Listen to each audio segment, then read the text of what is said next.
Hi everybody. पिछले class में जो वीडियो आपको अपलोड करके दिए थे उसमें आपको हम प्रतिरोध और प्रतिरोध पर ताप का क्या प्रभाव होता है और चालकत्व के बारे में हमने आपसे बात किया था डिटेल में।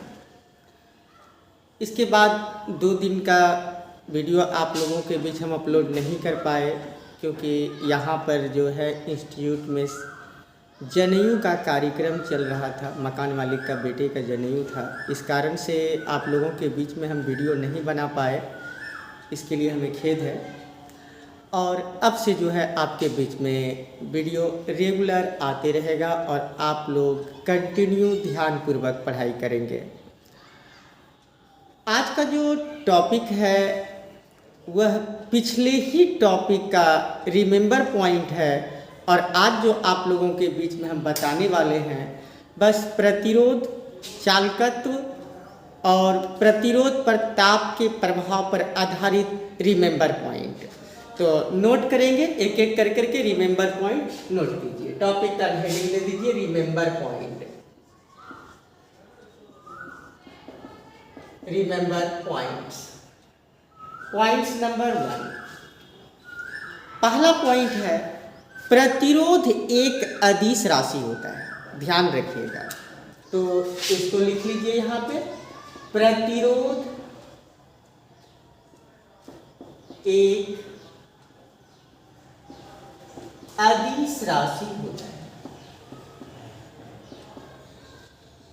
प्रतिरोध एक अदिश राशि होता है। चलिए, पहला पॉइंट यही है, प्रतिरोध एक अदिश राशि है। प्रतिरोध में सिर्फ परिमाण होता है, ओनली मैग्नीट्यूड, नॉट डायरेक्शन। तो प्रतिरोध एक अदिश राशि है। दूसरा पॉइंट है प्रतिरोध चालक के कणों के टक्कर पर निर्भर करता है।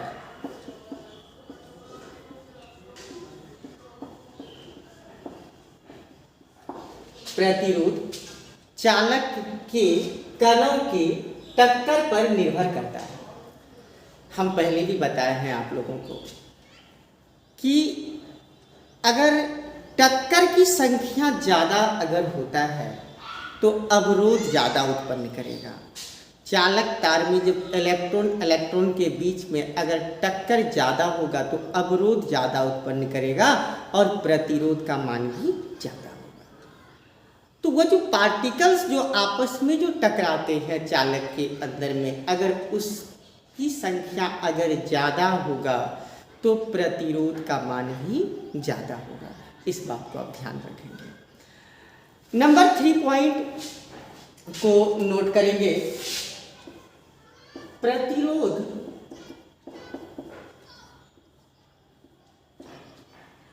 विभवांतर और धारा का अनुपात होता है। धारा का अनुपात होता है। गौर करेंगे इस बात को, प्रतिरोध विभवांतर और धारा के अनुपात होता है, धारा का अनुपात होता है। स्वाभाविक बात है, ओम के नियम से, फ्रॉम ओम्स लॉ हम जानते हैं धारा बराबर होता है विभवांतर बटे प्रतिरोध। स्वाभाविक बात है कि प्रतिरोध क्या होगा, V बाय आई हो जाएगा। प्रतिरोध का वैल्यू हो जाएगा V बाय आई। तो प्रतिरोध विभवांतर और धारा का अनुपात होता है। तो यहाँ तक आप इसको नोट करें।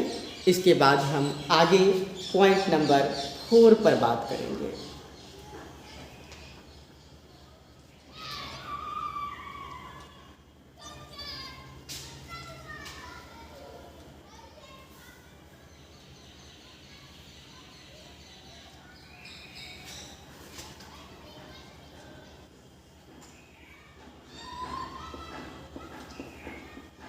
प्रतिरोध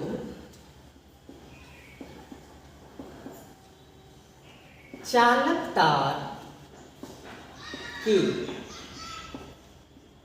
प्रकृति पर निर्भर करता है। चालक तार की प्रकृति पर निर्भर करता है।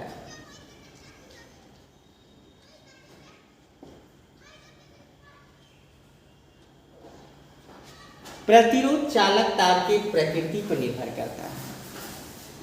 कहने का मतलब अलग अलग नेचर का अर्थात प्रकृति का तार क्या होता है, जैसे एल्युमिनियम का अलग नेचर हो गया, कॉपर का अलग नेचर हो गया, सिल्वर का अलग नेचर हो गया।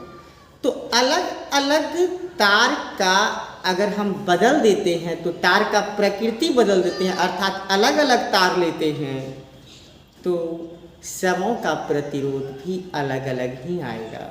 अर्थात प्रतिरोध जो है तार के नेचर पर निर्भर करता है। जैसा वायर लीजिएगा वैसा रेसिस्टेंस आएगा। तो ये रिमेंबर पॉइंट नंबर 4 है, इसको आप नोट कर लीजिए। रिमेंबर पॉइंट नंबर 5, प्रतिरोध ताप के बढ़ने से बढ़ता है। ताप के बढ़ने से बढ़ता है।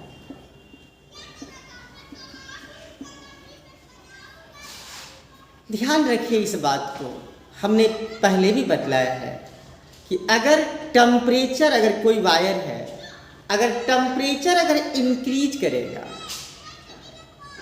तो उसमें इलेक्ट्रॉन का जो टक्कर है, टक्करों की संख्या बढ़ जाएगी।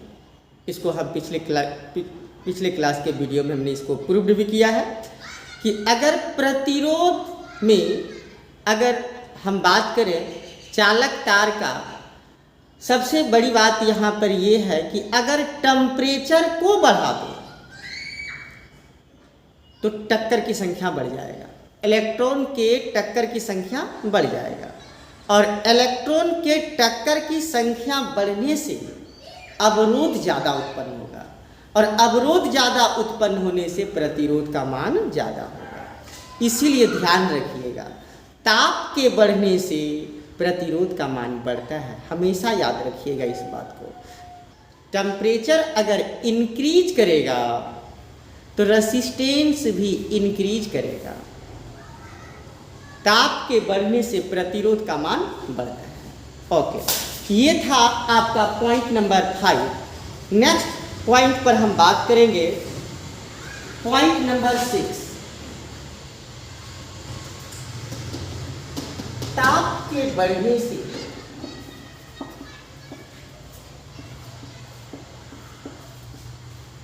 नया प्रतिरोध,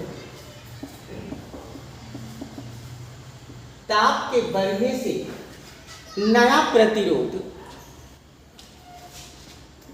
R2 बराबर एक नया प्रतिरोध। अगर मान लेते हैं कि पहले तार का प्रतिरोध R1 है और अब हम टेम्परेचर इंक्रीज कर देंगे, स्वाभाविक बात है प्रतिरोध का मान बढ़ेगा। तो कितना बढ़ के होगा और इसके लिए क्या फार्मूला होगा? तो इसको जो फार्मूला हम आपको जो प्रूव्ड करके दिए हैं पिछले वीडियो में, आप वीडियो नंबर 10 को देखेंगे, उसमें आपको सारा चीज़ क्लियर हो जाएगा कि प्रतिरोध का वैल्यू कितना आता है। तो हम सिर्फ यहाँ पर उसका फॉर्मूला लिख रहे हैं। R2 बराबर हो जाएगा R1 into 1 plus alpha into θ2 minus θ1। एक नया प्रतिरोध मेरा तैयार हुआ R2 के लिए, और R2 का जो वैल्यू होगा वह R1 into 1 plus alpha into θ2 minus θ1। इसको बढ़िया ढंग से याद कर लीजिएगा, अच्छे ढंग से। जब इसको पढ़ेंगे तो आपका सारा चीज़ कंप्लीट होते जाएगा। और लॉकडाउन में आज तो हम आए हैं, तो बिहार सरकार भी अब 15 दिन के लिए कंप्लीट लॉकडाउन लगाने के लिए जा रहा है। तो रेगुलर वे में आप लोग लॉकडाउन लगे ना लगे, लेकिन तब तक जो है आपका इस एवज में हम आप लोगों का इलेक्ट्रिक करंट समाप्त कर देंगे। तो उम्मीद करते हैं कि आगे का वीडियो थोड़ा सा लंबा आएगा, 20-25 मिनट का नहीं, 1-1 घंटा तक का वीडियो भी आ सकता है मेरा। इसलिए आप अपना पढ़ाई सिलसिलेवार ढंग से करते रहें, वीडियो को देखते रहें, और जो भी अगर आपके संपर्की बच्चे हैं उनको सूचित कर दें, जो क्लास के बच्चे हैं उनको सूचित कर दें कि क्लास जारी है। और ये चीज़ को जो हम पढ़ा रहे हैं आपको, क्योंकि लॉकडाउन लगने के बाद हमें दोबारा मौका नहीं लगता है पढ़ाने का, इसलिए आप इसको टाइम का सदुपयोग करके इसको इस टाइम का अच्छे ढंग से उपयोग करके पढ़ाई को आप कंप्लीट रखें। हो सकता है कि सिर्फ हम जो है, जब हम आपका कोचिंग खुलेगा तो उस समय सिर्फ हम समरी बताएं, हल्का हल्का चीज़ बता करके निकल जाए, लेकिन रेगुलर क्लास फिर जो है आपका मैग्नेट है, फिर ऑप्टिक्स है, मॉडर्न फिजिक्स है, जो बड़ा बड़ा चैप्टर है, बड़ा बड़ा ब्रांच है, तो वो सब का क्लास जो है आपको रेगुलर वे में फिर हमको अगर ऑफलाइन क्लास हो जाता है तो उस वक्त आपको हम डिटेल से कराएंगे। लेकिन आप लोग अभी के समय का भी अच्छे ढंग से उपयोग करें और घर में बैठ करके अच्छे ढंग से पढ़ाई करें। ओके, तो ये था पॉइंट नंबर 7।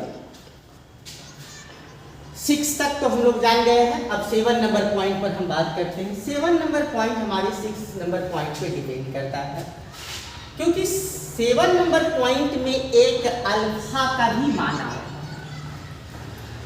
इसको जो अल्फा को बोलते हैं, और प्रतिरोध ताप गुणांक, ये अल्फा जो है हमारा, ऐसे रेखीय प्रसार गुणांक भी इसको बोलते हैं, रेखीय प्रसार गुणांक, लेकिन इसको जो है दूसरा नाम बोलते हैं ताप प्रतिरोध ताप गुणांक भी इसको कह सकते हैं। प्रतिरोध ताप गुणांक, प्रतिरोध ताप गुणांक भी इसको कहा जाता है। तो प्रतिरोध ताप गुणांक, प्रतिरोध ताप गुणांक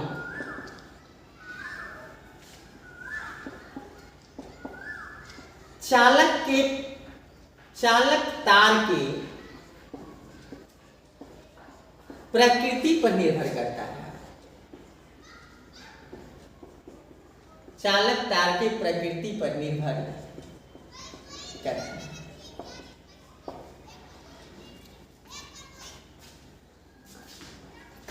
है। चालक तार की प्रकृति पर निर्भर करता है। अब तो नहीं कट रहा है, हम देखते हैं कि वहाँ लास्ट में जो है कट रहा तो नहीं रहा है आपका लिखा हुआ, इसलिए अच्छे ढंग से मेरे आवाज़ को भी सुन करके आप लिखने का कोशिश करें।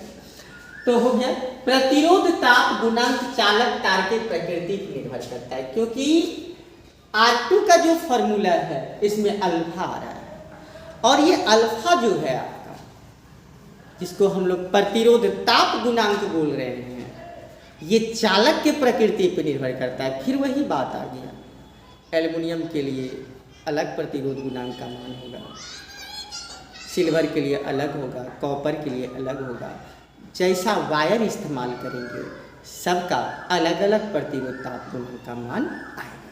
इसलिए इसको आप ध्यान से पॉइंट नंबर 7 को नोट कर लीजिए। Point number 8,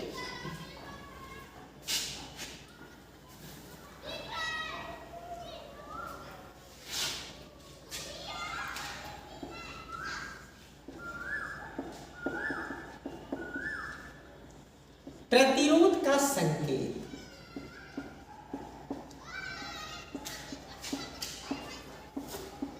symbol of resistance, प्रतिरोध का संकेत कैसा होता है? तो पहले तो प्रतिरोध को हम लोग किससे सूचित करते हैं? आर से सूचित करते हैं। एसआई मात्रक क्या लगाते हैं? आर इसको सूचित करते हैं, it is denoted by R. और एसआई यूनिट क्या लिखते हैं इसका? एसआई यूनिट ओम, जिसका सिंबल इस तरह का होता है, ओम। तो ये प्रतिरोध के लिए सिंबल हो गया आपका ओम। और प्रतिरोध को सूचित किससे करते हैं? आर से। लेकिन संकेत फिगर में उसको कैसे देखेंगे? तो फिगर में आप देखिए कि इस तरह से अगर हम बनाते हैं तो ये हमारा प्रतिरोध का संकेत हो गया, ये रेसिस्टेंस का संकेत हो गया। लेकिन इस तरह का रेसिस्टेंस, जैसे इस तरह का अगर बन गया तो इसको हम लोग बोलते हैं फिक्स्ड रेसिस्टेंस, फिक्स्ड रेसिस्टेंस। यानी ये वाला रेसिस्टेंस जो है आपका, अगर ऐसा फिगर में बना हुआ है तो ये किसी भी प्रकार का ये वेरिएबल वैल्यू नहीं हो सकता है, मान में परिवर्तन नहीं हो सकता है, ये फिक्स है। मतलब अगर 10 ओम अगर यूज कर रहे हैं तो ये 10 ओम ही रहेगा, 10 से 11 नहीं होने वाला है। इसको हम लोग बोलते हैं फिक्स्ड रेसिस्टेंस। अगला जो है, अगर इसी रेसिस्टेंस में अगर आगे चल करके प्रतिरोध सब में फिगर सब का पर जिक्र करेंगे, इसमें अगर एक एरो इस तरह से क्रॉस कर दे, यहाँ ध्यान से देखिए, अगर इस तरह से एरो लग जाए तो समझ जाइए ये परिवर्तनशील प्रतिरोध है, वेरिएबल रेसिस्टेंस। ये हो गया आपका परिवर्तनशील प्रतिरोध, परिवर्तनशील प्रतिरोध। फिक्स्ड मतलब नहीं बदलने वाला प्रतिरोध, ये चेंज नहीं हो सकता है, वेरिएबल रेसिस्टेंस हो गया। अगला पॉइंट, अगला जो है एक और होता है, ये तो आपका हो गया वेरिएबल रेसिस्टेंस। लेकिन एक होता है, देखिए अगर यहाँ आ जाता है, दिखाई दे रहा है तो चलिए ठीक है, यहाँ पर इस तरह से एरो लग कर करके आगे आएगा, इस तरह रेसिस्टेंस बना होगा, यहाँ पर एक दूसरा वायर आएगा और इस तरह से हमारा बना रहेगा, इसी के ऊपर से होकर के गुजरेगा वायर। तो इसको बोलते हैं चेंजेबल,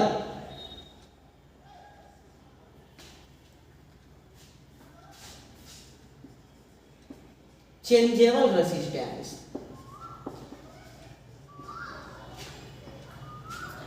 इसको जो चेंजेबल रेसिस्टेंस में, ये तो ऑटोमेटिक परिवर्तनशील है कि 10 से 11 कर सकते हैं, ये चेंजेबल है, ये चेंजेबल है, ये परिवर्तनशील है, हम परिवर्तन कर सकते हैं इसके प्रतिरोध को। लेकिन ये चेंजेबल रेसिस्टेंस है, ये ऑटोमेटिक परिवर्तन होता है और होते रहेगा। तो ये चेंजेबल रेसिस्टेंस, वेरिएबल रेसिस्टेंस और फिक्स्ड रेसिस्टेंस, ये तीनों को आप सिर्फ सिंबल से जानिएगा। देखिए ध्यान से, अगर प्रतिरोध का सिंबल के साथ अगर इस तरह का बना हुआ है तो इसको आप चेंजेबल बोलेंगे, एरो लग गया एक ठो तो उसको वेरिएबल बोलेंगे, और सिर्फ फिक्स है, उस पर किसी प्रकार का एरो नहीं है, वो फिक्स्ड रेसिस्टेंस है। तो ये था आपका रेसिस्टेंस का सिंबल, कैसे हम प्रतिरोध को दर्शाते हैं, इसको आपने अभी जाना। अब अगला पॉइंट नंबर हम 9 पर बात करते हैं।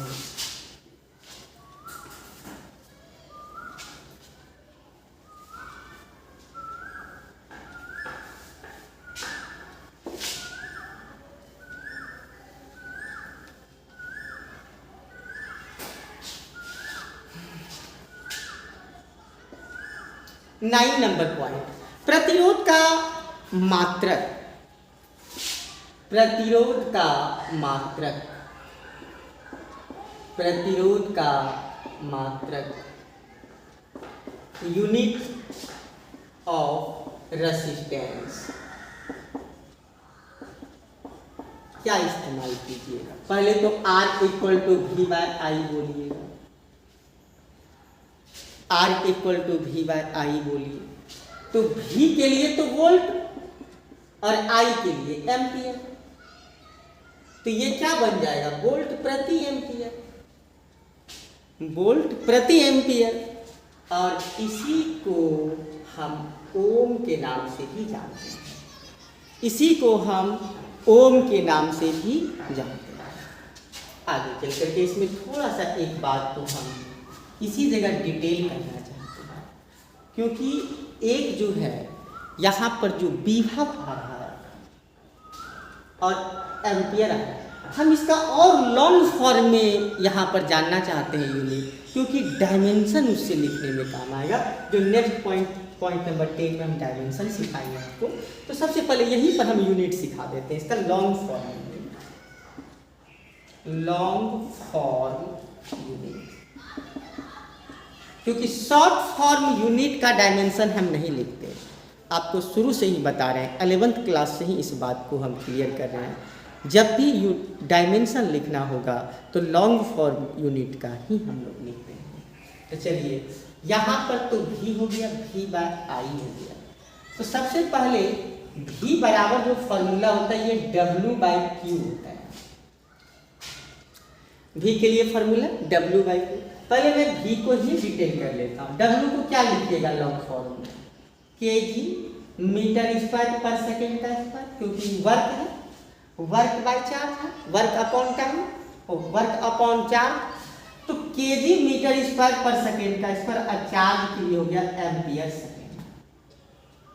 इस तरह से आप देखेंगे तो क्या बन जाता है, केजी अकेले है यहाँ पे, मीटर का स्क्वायर और s पर पावर -2 और नीचे वाला s गया तो -1 नीचे से, प्लस में s है, ऊपर जाएगा तो माइनस हो गया, तो इतना हो गया, और a पर पावर -1 नीचे से ऊपर गया। तो इस तरह से आप देखते तो केजी मीटर स्क्वायर और s -3 और a -1 इस तरह से आ गया। ये लॉन्ग फॉर्म यूनिट हो गया। और ये लॉन्ग फॉर्म यूनिट किसका हो गया, वोल्ट का। तो आप यहाँ पर रख सकते हैं, लॉन्ग फॉर्म यूनिट में भी इस्तेमाल कीजिए, केजी मीटर स्क्वायर पर सेकेंड। पहले वोल्ट का लिख रहे हैं, फिर आई का लिखना है, तो केजी मीटर स्क्वायर पर सेकेंड क्यूब और a -1। अब बाई नीचे क्या है, आई है। आई के लिए क्या यूनिट लगाइएगा, विद्युत धारा, करेंट, इलेक्ट्रिक करंट, एम्पियर। तो यहाँ नीचे भी a हो गया। तो अब टोटल डिटेल में कितना हो जाएगा, केजी मीटर स्क्वायर और s-3 और लास्ट में हमारा a-2 हो जाएगा। तो इस तरह से ये हमारा लॉन्ग फॉर्म यूनिट, ये तो आपका सिर्फ वोल्ट को हम डिटेल किए। इधर भी समझना है कि विभव जो है या विभवांतर जो है, इसका यूनिट कैसे हमने बनाया लॉन्ग फॉर्म, और इसी वैल्यू को हम यहाँ पे v पे रख दिए, v बटा आई था, आई का फिर एम्पियर लिख दिए। इस तरह से यहाँ तक बना। इसको डिटेल से पढ़ने का कोशिश कीजिए और कोशिश कीजिए अब कि अपने से बनाने के लिए सीखिए। हम तो डिटेल करते ही हैं, लेकिन कोशिश आप भी कीजिए कि इसे हम अपने से बेहतर ढंग से इसको कंप्लीट करें। ओके, तो ये था 9 नंबर पॉइंट, प्रतिरोध का मात्रक। अगला नंबर पॉइंट है प्रतिरोध का बीमा।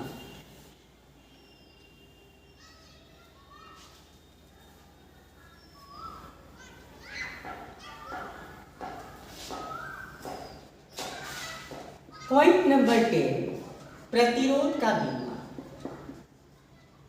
प्रतिरोध का बीमा, dimension of resistance. Dimension of resistance तो क्या लिखिएगा बताइए। ये आपका पहले यूनिट लॉन्ग फॉर्म यूनिट है, जो लिखा हुआ हम मिटाए भी नहीं इसको, इसी से लिखेंगे। केजी का बीमा, केजी क्या है, मास, तो m हो गया। मीटर क्या है, लेंथ, मीटर का बीमा l हो गया। l कितना है, 2 है, 2 times l। s second time है तो t -3 एम्पियर का बीमा भी तो एम्पियर होगा। तो इस तरह से ये आपका डायमेंशन हो गया रेसिस्टेंस का। आगे चल करके ऑब्जेक्टिव में पूछा जाता है प्रतिरोध का बीमा, विभव का बीमा, हम हर जगह बताते हैं। आप कोशिश कीजिए इसको अच्छे ढंग से यूनिट और डायमेंशन पे कमांड बनाने का। कम से कम 5 नंबर का तो जरूर रखा हुआ रह जाता है। या तो आप शॉर्ट क्वेश्चन लिखने देगा, प्रतिरोध से आप क्या समझते हैं इसका एसआई मात्रा तथा बीमा लिखें, ऐसे दे देगा क्वेश्चन, या तो ऑब्जेक्टिव में दे देगा। लेकिन मिनिमम आपका 5 से 10 नंबर तक जो है आपका ये यूनिट और डायमेंशन भी आपका साथ देगा, इसलिए इसको अच्छे ढंग से कंप्लीट कीजिए इसको। तो चलिए, ये था पॉइंट नंबर 10 प्रतिरोध का बीमा, हम लोग प्रतिरोध का बीमा भी सीख लिए। और अब जो है हम लोग जानने वाले हैं चालकत्व। चालक के प्रकृति पर चालकत्व निर्भर करता है। पॉइंट नंबर 11, चालक के प्रकृति पर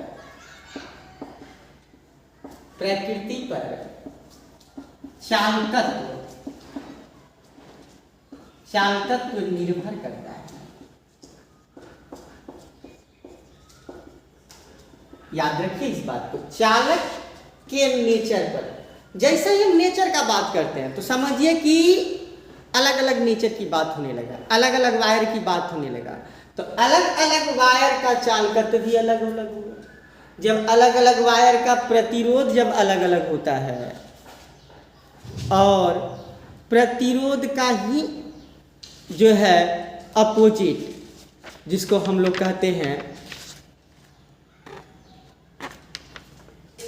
उल्टा, तो प्रतिरोध का अगर उल्टा अगर चालकत्व है तो जब प्रतिरोध चालक के प्रकृति पर निर्भर करता है और अलग अलग चालक के प्रकृति होने पर जब प्रतिरोध का मान अलग अलग होता है तो ठीक उसी तरह से चालकत्व का भी मान अलग अलग होगा।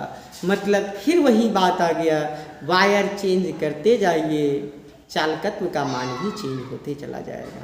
तो अलग अलग अगर आप चालक का इस्तेमाल कीजिएगा, कंडक्टर का इस्तेमाल कीजिएगा, चालक तार का इस्तेमाल करते हैं, एल्युमिनियम का, कॉपर का, सिल्वर का, जब अलग अलग यूज करेंगे तो उसका ये जो है आपका कंडक्टिविटी ये भी आपका अलग अलग ही होगा। तो चलिए पॉइंट नंबर हम लोग अब बात करेंगे, चालक के प्रकृति पर चालकत्व निर्भर करता है।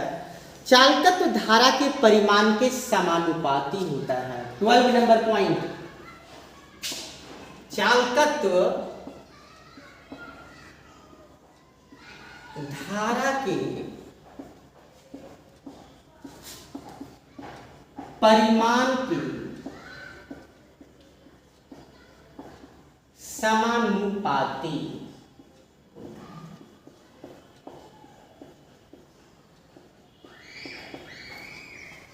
चलिए यहाँ तक तो आपका लिखा ही जाएगा। तो इस जगह पर अब ये समझिए कि चालकत्व धारा के परिमाण के समानुपाती होता है। अब इसको हम कैसे समझें? ऐसे समझिए, धारा बराबर क्या होता है? विभवांतर बटे प्रतिरोध। अब प्रतिरोध का व्युत्क्रम ही तो चालकत्व कहलाता है।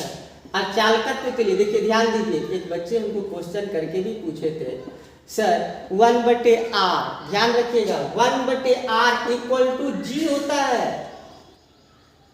1/r इक्वल टू जी, तो ये 1/r है, इसको शॉर्ट में आप जी लिख सकते हैं, तो ये आ जाएगा I इक्वल टू जी, I इक्वल टू जी भी। तो यही चीज को ये डायरेक्ट यहाँ पर हम लिख रहे हैं, इसलिए आपको कहाँ से आ रहा है? धारा बराबर विभवांतर बटे प्रतिरोध, ये किसके नियम से? तो ओम के नियम से। यह बात आपका ओम के नियम से आ गया। और 1/r ये किसके डिफिनेशन से आया? तो चालकत्व के डिफिनेशन से आया। तो चालकत्व को यहाँ जी से सूचित कर रहे हैं, तो 1/r के बदले में यहाँ पे जी लिख दिए, तो ये I बराबर हो गया आपका जी भी। तो स्वाभाविक बात है I बराबर जी भी हो गया। तो चालकत्व जो है धारा के परिमाण के समानुपाती हो गया, तो G is directly proportional I ही तो हुआ। I बराबर G, तो यहाँ पर I तो बाय में तो नहीं है, बाय में रहता तो व्युत्क्रमानुपाती बोलते, यहाँ तो सीधा हो रहा है I इक्वल टू जी भी, तो G is directly proportional to I। मतलब धारा का मान तभी बढ़ेगा जब चालकत्व का मान बढ़ेगा। इसीलिए ध्यान रखिएगा, कंडक्टिविटी, चालकत्व का मान सबसे ज्यादा किसका? चालकत्व का मान सबसे ज्यादा किसका होता है? अर्थात चालकत्व बढ़ने से धारा का मान बढ़ेगा। तो सिल्वर में, चांदी में धारा का मान ज्यादा होता है, उसमें प्रतिरोध का मान कम होता है लेकिन धारा का मान ज्यादा होता है। तो चालकत्व, उसका कंडक्टिविटी जो है वो ज्यादा होता है। किसका? सिल्वर का। याद रखिएगा, चांदी। तो G is directly proportional to I। अगर चालकत्व ज़्यादा होगा तो इलेक्ट्रिक करंट का फ्लो भी ज़्यादा होगा। इतना बात को ध्यान रखिए। ये नंबर पॉइंट था 12 पर। अब हम लोग 13 नंबर पॉइंट पर बात करेंगे।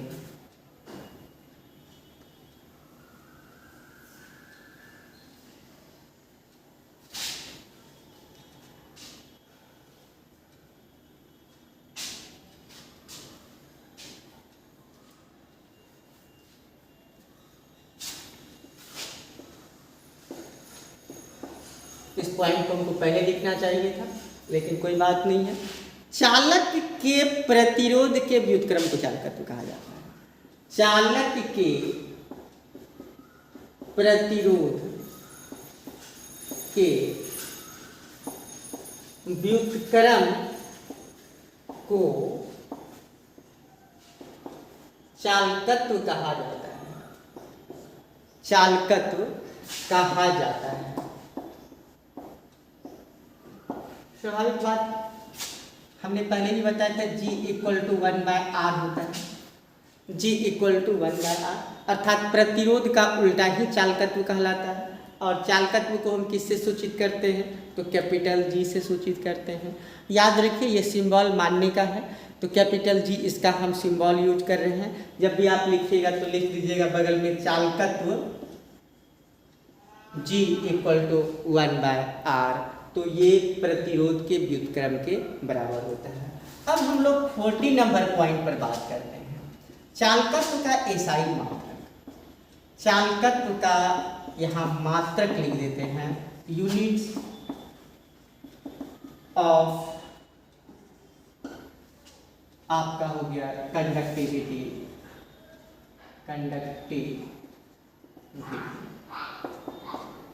Unit of conductivity.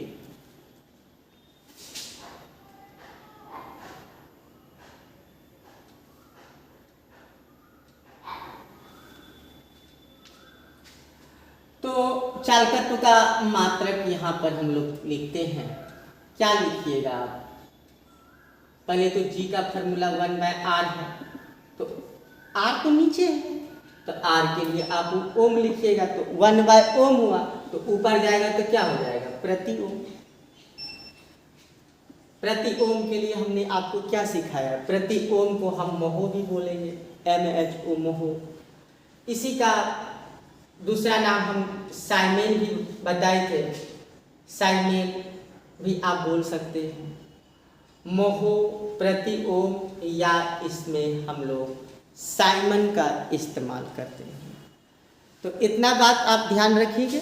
और इसी का लॉन्ग फॉर्म यूनिट को अगर हम बदलें, तो जैसे हम लोग बदलना चाहते हैं इसको, प्रतिरोध को ही उल्टा करना चाहते हैं, तो इसका लॉन्ग फॉर्म क्या बन जाएगा? kg-1 मीटर-2 और सेकेंड पर पावर हो जाएगा आपका -3 kg पर पावर -1 मीटर पर पावर -2 और सेकेंड पर ये माइनस का उल्टा आपका प्लस बन जाएगा।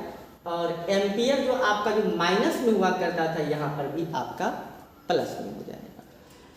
ध्यान रखिए कि अभी जो आपको हम बताए पॉइंट नंबर 9 में प्रतिरोध का मात्रक, तो प्रतिरोध का ही तो उल्टा होगा हमारा चालकत्व। तो प्रतिरोध में जो चीज़ प्लस में था, पावर जो चीज़ में प्लस में था, उसको हमने क्या बनाया? माइनस बनाया। जैसे केजी उसमें 9 नंबर पॉइंट में भी हम आपको बताया केजी प्लस में था तो यहाँ माइनस कर दिए, मीटर प्लस में था तो माइनस किए, सेकेंड माइनस में था S-3 था तो यहाँ S+3 हो गया, और एम्पियर माइनस में था तो यहाँ पर प्लस में तो क्यों लिखे लॉन्ग फॉर्म यूनिट? डायमेंशन लिखने के लिए, डायमेंशन के वक्त में इसका काम आएगा। लेकिन जैसे देखिए कि कोई सवाल है, उस समय आप प्रति ओम लिखिए ना, हमेशा आपको प्रति ओम लिखिए, महो लिखिए, साइमन लिखिए, आप इसको यूज कीजिए। इसका इतना अब देखिए वैल्यू रहेगा 10 और यूनिट दीजिएगा, एक हाथ का तो यूनिट हो गया, इतना लंबा यूनिट हो गया। अब उतना यूनिट लिखते जाइएगा तो कभी भी लेटर मिस्टेक कर दीजिएगा, इसलिए प्रति ओम लिखिए या साइमन लिखिए या मोहो लिखिए।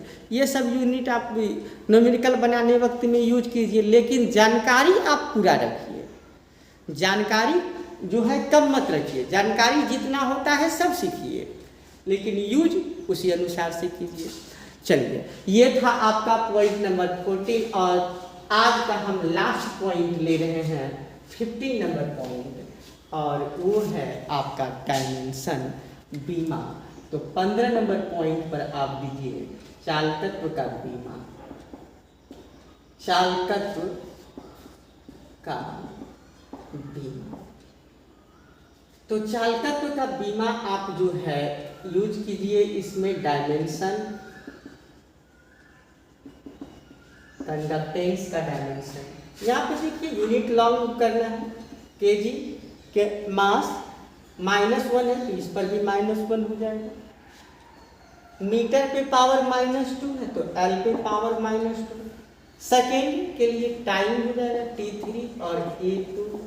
इस तरह से आपका चालकत्व का ये आपका बीमा हो गया। तो अब आज का क्लास इतना ही रहेगा। आज रिमेंबर पॉइंट आपका टोटल हम कंप्लीट कर दिए। अगले क्लास में आपको हम बताएंगे प्रतिरोधकता, चालकता, कंडक्टिविटी और रेसिस्टिविटी और उसका रिमेंबर पॉइंट सबके बारे में। नेक्स्ट डे आपका कंप्लीट हो जाएगा, तब तक आप इतना कंप्लीट कर लेंगे।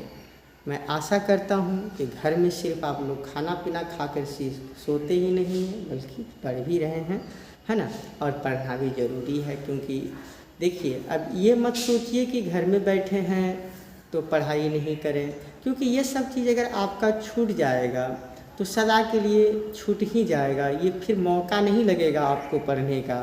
और हम अगर मान लेते हैं कि लॉकडाउन सब ख़त्म हो जाता है, आप रेगुलर वे में क्लास करने के लिए इंस्टीट्यूट में आते हैं, तो उस वक्त जो है आपको एक नए टॉपिक के बारे में हम बात करेंगे। अगर यही चीज़ को अगर फिर हम उस समय पढ़ाएंगे तो फिर आपका सिलेबस समाप्त होने का उम्मीद कम रखते हैं, क्योंकि समय आपका बीतते जा रहा है। तो इसीलिए आप इसको अच्छे ढंग से पढ़ाई करें। जो भी दिक्कत होता है आप फ़ोन पे भी बात करके हमसे संपर्क कर। बहुत सारे बच्चे फ़ोन करके भी पूछते हैं कि सर इस जगह जो बताए थे, जैसे अभी आपको बताए थे कि I जो GB हुआ उसमें 1/R के बदले में, जो बहुत सारा बच्चे फ़ोन करके भी पूछते हैं सर इस जगह बता दीजिए। तो हम बार बार फ़ोन रिसीव भी करते हैं, बता भी देते हैं। तो उम्मीद करते हैं कि आप लोगों को भी अगर दिक्कत हो तो कॉल करें, ठीक है। और हम भी हो सकता है बीच बीच में आप लोग को फ़ोन करके भी पूछें कि कहाँ तक तैयारी हो रहा है। ऐसा नहीं कि घर चले गए हैं तो पढ़ाई नहीं होगा और हम नहीं पूछेंगे आपसे, ऐसा मत सोचिए। घर में भी रहिए तो पढ़िए, आराम से पढ़िए। Thank you.